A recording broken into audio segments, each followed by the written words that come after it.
काम किया, अपने काफले लेके आए, अभी से तैयारी कर लो इस्लामाबाद की।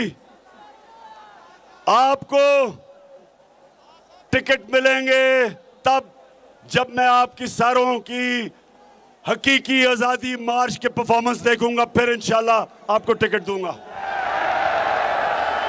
और गुजरांवाला नौजवानों, आखिर में फिर से बता दो, डरोगे तो नहीं?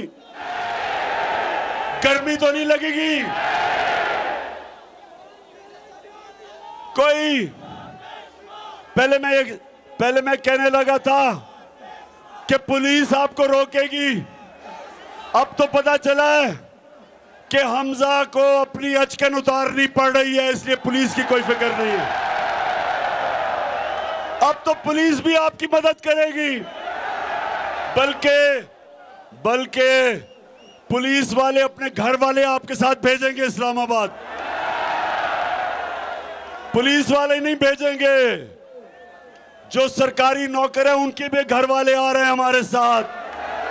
और मुझे इतना पता है कि मेरी फौज की फैमिलीज भी हमारे साथ इंशाअल्लाह इस्लामाबाद आएंगी। पाकिस्तान जिंदाबाद।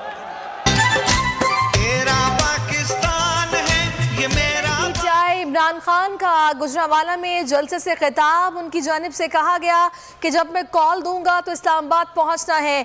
डरोगे तो नहीं? क्या गर्मी तो नहीं लगेगी? उन्होंने अवाम से ये सवाल किया और उनकी जानिब से कहा गया कि मैं जब कॉल दूंगा तो घरों से निकलना है, इस्लामाबाद पहुंचना है। अभी आप ये बराह रास्त मनाजिर देख रहे हैं।